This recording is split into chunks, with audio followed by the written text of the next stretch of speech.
What is discipline? So imagine this. Most people nowadays, if you took them and you put them in a Ferrari, and this Ferrari has a GPS in it, and the GPS leads you to a destination called success, this Ferrari will lead you to that location. The road is perfect. The fuel is complete. You are ready. The tires are extra, and you're ready. Everything is ready. You're ready to go. Some people are going to get on that ride. They're going to get on that Ferrari, and they're going to start driving. About a minute in, it's difficult already for them because the air conditioner stopped working or they ran out of water. And then 10 minutes later, it's over. Somewhere along the ride, the sun's going to get in their eyes and they're going to stop. They're going to say, this is too difficult and I'm going to stop. And they're not going to reach their location of success. That's how most people nowadays operate, and that's how you have to not operate. I ask you today, if I were to place you in that Ferrari, and if I were to tell you exactly where success is, and the GPS is right there, would you be able to complete that ride? Or would you fail like most people around us? My name is Mohammad Atif, and today I'm going to be talking to you guys about how discipline can shape one's life, how important it is, how it changes everything about everyone. So, let's say that a person goes to the gym every single day. They don't relax, they don't stop, they don't chill, none of it. Every single day they're in the gym, they're in their morning run, they're doing their cardio, no matter if it rains, no matter if it's sunny, if it's snowing, no matter what the circumstances. If they go to the gym every single day, what do you think is going to be their win rate compared to the person who only goes when it's sunny, when they have their running shoes, when they have their Gatorade bottles? How do you think they compare? Who's going to be more bulk? Who's going to be more lean? And who's going to be better looking in the end? Who's going to have more strength? This is a graph of motivation and discipline. Notice, motivation goes up and then back down. And there are periods where you are stagnant. There's nothing that you're achieving right now. In fact, you're going down. If a rocket is being propelled into space and this rocket stops in the middle, it loses all its momentum. It can't go further.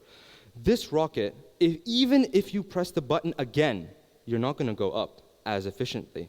But if the rocket starts from zero and it goes up and it doesn't stop no matter what, if there is a leakage, if the rocket isn't functioning, it doesn't stop. There is no stoppage. Who do you think is going to escape gravity more efficiently? Which rocket do you think is going to propel itself to its endpoint, which is escaping gravity, its version of success? This is what I looked like not more than 2 years ago. And discipline is what shaped me into who I am today. Take a look. That's a bowling ball right there. That is a bowl. There is nothing, there are no dimensions. What changed? My mindset completely changed, and discipline was now my new motto. Every single morning, you get up at 4 a.m., no matter what time you slept last night, you get up and you run 10 miles, 20 miles, no matter what, and you tell yourself, I'm going to run 10 miles, and that forces you to run 10 miles. Then you climb a mountain after that. That's what I did. You climb a mountain after that. Then when you come back down, you eat only once a day, nothing. And that repetitively for once a month. By day 3, you would quit. It's so difficult. It is so, and you don't see rewards instantly. That's the thing about discipline. You won't see the reward instantly. If you were studying for a math test and you had 70% and you wanted that 90%, a month after studying, you're probably going to get not more than 75%. That's how it is. But if you believe, then on exam day, 95% is going to be your end mark.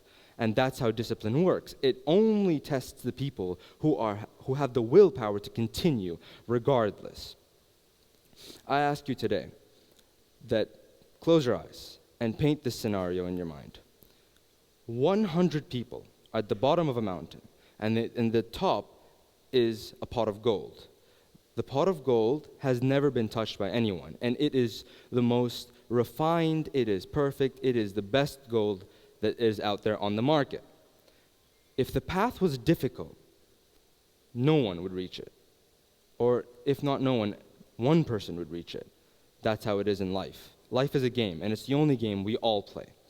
Let's say that this mountain, which has the gold on top of it, if 100 people were to climb this mountain right now, at day 1, 50 have already quit because it's too difficult. And they have all they need for success. They have their boots, which are special hiking boots. They have their ropes. They have everything they need, their bottles of water, their snacks. They have everything they need. And then there's that one poor guy at the bottom with barely functioning sandals, no water. There are serpents attacking him, and he has no golden dagger, nothing.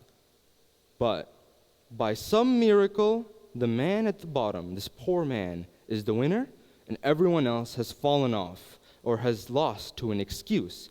It's too difficult. There are serpents on the road. My shoes are not functional, blah, blah, blah. All of this does not determine who's the winner in the end. And this man, who was disadvantaged in the beginning, has won. And he won the pot of gold. The only reason that pot of gold is worth anything in the first place is because it's difficult. If the pot of gold was easy to reach, everyone would have it, and it would be worth nothing. If you took all the gold and divided by 100, by all the 100 people there, the gold wouldn't be worth anything. You wouldn't want to use it in any way, shape, or form. That's why it's important. That's why all the best cars only go to the richest people. That's why all the best physiques and the best bodybuilders only go to the people who train every day. That's why the best fighters win. That's why the best football players win. That's why everyone does what they do. And discipline is the only thing that shapes mankind. I ask you today, are you going to walk and tread that path and look like a boss, or are you going to fall off to some excuse? Thank you.